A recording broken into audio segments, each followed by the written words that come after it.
आज वाले कंपैरिजन के लिए मैं बहुत ही ज्यादा एक्साइटेड हूं क्योंकि ये कंपैरिजन है iQOO 15 और OnePlus 15 का। अब अगर आप किसी गुफा के अंदर रहते हो और आपको पता नहीं है कि इन दोनों फोन के कंपैरिजन के लिए इतना ज्यादा एक्साइटेड क्यों हूं मैं, तो एक क्रिकेट का एग्जांपल लो। इसको ऐसा समझ लो कि ये ऑस्ट्रेलिया वर्सेस इंग्लैंड का मैच है या फिर मुंबई इंडियंस वर्सेस CSK। अब आपकी फेवरेट कौन है वो तो मुझे कमेंट सेक्शन में बताओ, लेकिन एनीवे स्टार्ट करते हैं इनके डिटेल कंपैरिजन से। My name is Abhishek, you are watching Digit Hindi and make sure आप चैनल को सब्सक्राइब कर लो ऐसे डिटेल कंपैरिजन के लिए एंड लेट्स गेट स्टार्टेड। अब इन दोनों ही फोन्स को मैंने साइड बाय साइड ऑलमोस्ट एक हफ्ते तक यूज किया है। ऑन पेपर तो ये काफी ज्यादा सिमिलर लगते हैं, बट जब रियल वर्ल्ड में यूज करो इनको तो कुछ कुछ डिफरेंसेस नोटिस होते हैं, जो आपको डिफरेंस नोटिस होना स्टार्ट हो जाएगा इनके डिजाइन से ही। अभी ऑन पेपर देखो तो सिर्फ 2-4 ग्राम का डिफरेंस है iQOO 15 और OnePlus 15 में, एंड थिकनेस में भी बहुत ही स्लाइट डिफरेंस है। बट जब आप होल्ड करोगे फोन को तब आपको नोटिस हो कि iQOO 15 थोड़ा सा स्लिमर फील होता है कंपेयर टू OnePlus 15, तो इसको होल्ड करने में ज्यादा अच्छा या ज्यादा ग्रिपी फील होता है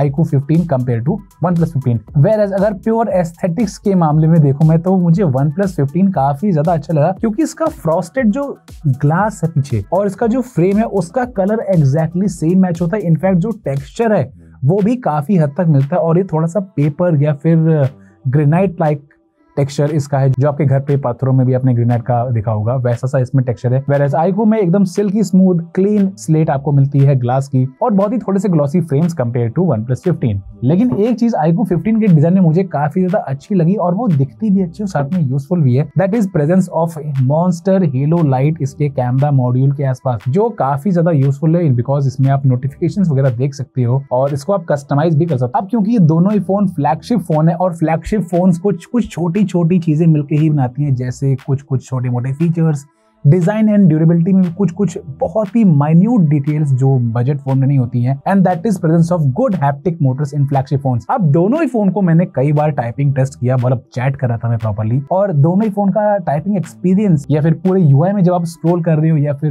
बैक या फिर एप्स को रिमूव कर रहे हो तब जो वाइब्रेशन फीडबैक आता है वो दोनों ही फोन में काफी ज्यादा अच्छा लगता है। तो यहाँ पे आई थिंक इन दोनों ही फोन में टाई रहने वाला है। बट एनीवेज इससे पहले मैं ओवरऑल डिजाइन के बारे में बात करूँ, यहाँ पे ये भी बता दूं मैं कि IP रेटिंग भी दोनों में प्रेजेंट है। iQOO 15 में IP68+69 की रेटिंग मिलती है और OnePlus 15 में IP68+69K। अब ये 69K में जो K है दैट इज वेरी इंपॉर्टेंट, और वो ये बताता है कि OnePlus 15 गर्म पानी को भी अच्छे से झेल सकता है compare to iQOO। But again as I say, don't take them under water और don't dip them inside the water, क्योंकि अगर पानी गया वारंटी के मामले में कोई भी ब्रांड साथ में नहीं आएगा। सो ओवरऑल ये वाला राउंड तो मेरे ख्याल से टाई होगा। अगर आपको एक एस्थेटिक लुकिंग वाला फोन चाहिए जो ज्यादा ड्यूरेबल हो देन OnePlus जाओ, अगर आपको एक अच्छा ग्रिप वाला फोन चाहिए जो थोड़ा सा क्लासी टाइप का लगता हो तो iQOO में चले जाओ। वेल दोनों ही फोन में काफी अच्छे हैं, लेकिन मेरे ख्याल से दोनों फोन में कोई एक फोन चूज करना थोड़ा डिफिकल्ट होगा, तो I am letting you decide कि आप इनमें से कौन सा फोन चूज करोगे।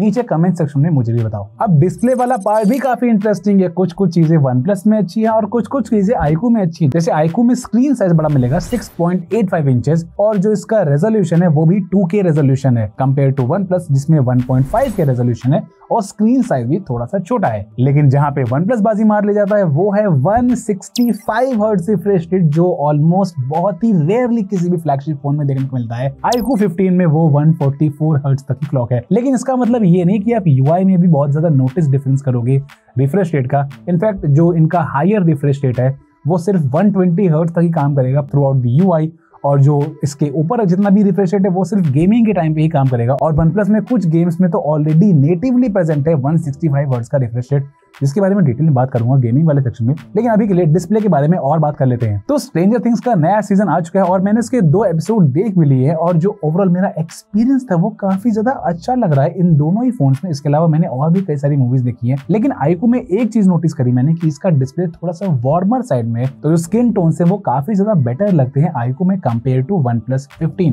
तो अगर आपको वीडियोस देखने में ज्यादा इंटरेस्ट है और ऐसा फोन लेना चाहते हैं जो वीडियो में ज्यादा अच्छा एक्सपीरियंस दे, देन मेरे ख्याल से iQOO should be your choice, लेकिन गेमिंग के मामले में ये ज्यादा बेटर रहेगा। अब बात करते हैं उस सेक्शन के बारे में जिसके लिए ये दोनों ही फोन्स काफी ज्यादा पॉपुलर है। इनफैक्ट ये दोनों ही ब्रांड्स परफॉर्मेंस के लिए काफी ज्यादा पॉपुलर है। OnePlus भी जब स्टार्ट हुआ था तो फ्लैगशिप किलर के नाम से बहुत ज्यादा अच्छे से चला था, और iQOO भी जब स्टार्ट हुआ था तो बहुत ही अफोर्डेबल प्राइस पे सुपर पावरफुल चिप्स लेके वो आता था। और यहाँ पे दोनों ही फोन में एग्जैक्टली सेम प्रोसेसर है, दैट इज स्नैपड्रैगन 8 एलीट जेन 5, जो काफी ज्यादा फास्ट है और जो बेंचमार्क रिजल्ट्स में दिखता भी है। दोनों ही फोन सरप्राइजिंगली काफी इक्वल स्कोर करते हैं। मुझे लगा था कि जो सॉफ्टवेयर ऑप्टिमाइजेशन है उसकी से थोड़ा बहुत ऊपर नीचे होगा, बट नहीं, दोनों ही फोन ऑलमोस्ट सेम स्कोर करते हैं सभी बेंचमार्क वाली एप्स पे, चाहे वो Antutu हो, Geekbench हो या कोई भी और भी एप्स मैंने रन करके देखी, दोनों में ही सेम रिजल्ट आ रहा था। और जब मैंने इन दोनों ही फोन्स को रियल लाइफ में भी यूज किया तब ओवरऑल तो सब कुछ सेम फीडबैक था। दोनों ही फोन्स में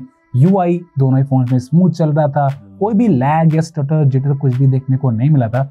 लेकिन एक जगह पे जहाँ पे मुझे OnePlus में थोड़ा सा प्रॉब्लम देखने को मिला था, दैट वाज मुझे एक दो बार ग्लिचेस देखने को मिले थे इसके UI में। फॉर एग्जांपल, अगर मैं किसी ऐप में हूँ और जब मैं होम मेन्यू में जाता था तो मुझे 1 या 2 फ्रेम्स का ड्रॉप देखने को मिल रहा था, बट वो मुझे सिर्फ 1-2 बार ही नोटिस हुआ, तो शायद सॉफ्टवेयर अपडेट के बाद में फिक्स हो जाए। iQOO में ऐसा कोई भी प्रॉब्लम मैंने नोटिस नहीं किया। दोनों ही फोन्स के एनिमेशन भी काफी फास्ट है। इनफैक्ट जब भी कोई फोन आता है मैं उसका डेवलपर ऑप्शन ऑन करके उसके एनिमेशन को 0.5 पे कर देता हूँ, तो दोनों ही फोन मुझे बराबर से स्नैपी फील होते हैं। लेकिन स्नैपड्रैगन 8 एलीट जेन 5 के अलावा भी दोनों ही फोन्स में कुछ स्पेशल ट्रिक्स भी हैं। जैसे OnePlus में आपको OP गेमिंग और ये सब जैसे फीचर्स देखने को मिलते हैं जो गेमिंग परफॉर्मेंस को इंप्रूव करते हैं, whereas iQOO में डेडिकेटेड Q3 चिप है जो अगेन गेमिंग और ओवरऑल एक्सपीरियंस को एनहांस करती है। दोनों ही फोन से मैंने BGMI COD अच्छे से प्ले करके देखा और जो मेरा एक्सपीरियंस था, माय गॉड रियली, जो ये लास्ट के 2 हफ्ते थे इन दोनों ही फोन्स को कंपैरिजन के लिए टेस्ट करने के लिए मेरे बहुत ही अच्छे निकले, क्योंकि मैं पूरा टाइम दोनों फोन्स में गेम ही कर रहा था और इतनी अच्छे से गेमिंग हो रही थी कि भाई क्या बताओ, मजा आ गया था। अगर गेमिंग एक्सपीरियंस के बारे में बात करूं, देन OnePlus यहाँ पे एक क्लियर एडवांटेज ले जाता है बिकॉज ऑफ फास्टर या फिर हायर रिफ्रेश रेट, क्योंकि आपको ज्यादा फ्रेम्स गेम में देखने को मिलते हैं। और अगर आप कॉम्पिटिटिव तरीके से गेमिंग करते हो देन OnePlus बहुत ही अच्छा चॉइस रहेगा यहाँ पे। अब iQOO में भी फ्रेम इंटरपोलेशन से आपको 144 हर्ट्ज तक का रिफ्रेश रेट देखने को मिल जाता है, लेकिन अच्छी बात यह है कि OnePlus में नेटिवली 165 FPS का सपोर्ट मिलता है कुछ गेम्स में, और वो गेम्स में अगर सपोर्ट मिलता है बहुत ही ज्यादा अच्छा एक्सपीरियंस आता है। लेकिन करंटली सिर्फ कुछ ही गेम्स जैसे BGMI, डेल्टा फोर्स, इस टाइप के गेम्स जिसमें 165 FPS का सपोर्ट मिलता है OnePlus में, तो ऐसा नहीं है कि सभी गेम्स में आपको बेटर एक्सपीरियंस मिलेगा, लेकिन हाँ, जहां मिलेगा OnePlus काफी अच्छा फील होगा। तो आई थिंक गेमिंग के लिए एक क्लियर विनर OnePlus रहेगा, लेकिन कुछ टर्म्स एंड कंडीशन के साथ में, दैट इज आप इन सभी गेम्स में से कोई एक गेम को या फिर इन सभी गेम्स को काफी खेलते हो देन OnePlus एक्सपीरियंस अच्छा देगा। अदरवाइज कोई और गेम खेलते हो देन मोर और लेस सेम एक्सपीरियंस ही रहेगा,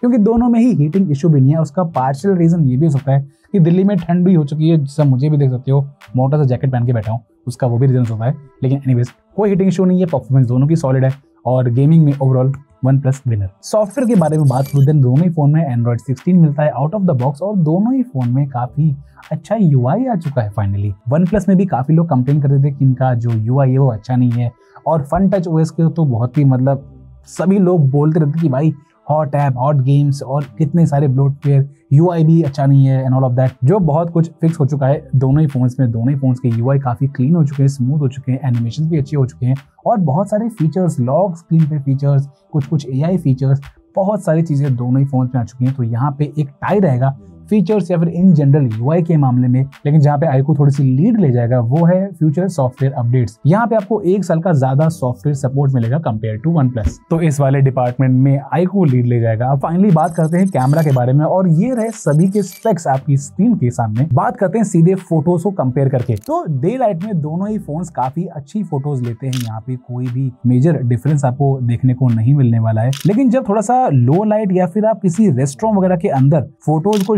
शूट कर रहे हो, तब मैंने एक चीज नोटिस करी है, दैट इज जो iQOO है वो थोड़ा सा कंपेयर टू OnePlus ज्यादा बेटर कलर्स को कैप्चर करता है। जैसे जो मेरे सामने ये पास्ता रखा हुआ है, इसका कलर iQOO में ज्यादा बेटर दिख रहा था, लेकिन at the same time iQOO face को थोड़ा सा व्हाइट इश कर देता है, जो मुझे काफी वियर्ड लगता है। OnePlus ने एटलीस्ट इस फोटो में मेरे फेस को थोड़ा सा नेचुरल साइड पे दिखाया है। अब मैंने एक चीज iQOO 15 के रिव्यू में भी बोली थी, दैट इज ये रेड और ऑरेंज कलर को डिस्टिंग्विश करने में थोड़ा सा प्रॉब्लम क्रिएट करता है, जो आप इन फोटोज में क्लियरली देख सकते हो। जो लेवाइस का लोगो है वो OnePlus ने कितने परफेक्टली कैप्चर किया है, बट iQOO ने उसको थोड़ा सा ऑरेंजिश कर दिया है मेरे पीछे। एक और चीज जो iQOO में थोड़ा सा इशू देखने को मिलता है दैट इज वो एक्सपोजर में कभी कभी बहुत ही ब्लोन आउट कर देता है हाईलाइट्स को, जो अगेन इस एग्जांपल में देख सकते हो। जितने भी ये लाइट बोर्ड्स हैं आप इनमें कोई भी डिटेल नोटिस नहीं कर पाओगे। अब क्योंकि दोनों ही फोन में जो टेलीफोटो कैमरा का जो फोकल लेंथ है वो थोड़ा सा डिफरेंट है, तो आपको डिफरेंट फोकल लेंथ पे पोर्ट्रेट फोटोज देखने को मिलेंगी दोनों फोन्स की, या फिर जो जूम फोटोज हैं। लेकिन अगेन उसमें मुझे OnePlus फिर भी थोड़ा सा ज्यादा बेटर लगा क्योंकि ज्यादा डिटेल्स कैप्चर करता है, ज्यादा एक्यूरेट कलर्स कैप्चर करता है।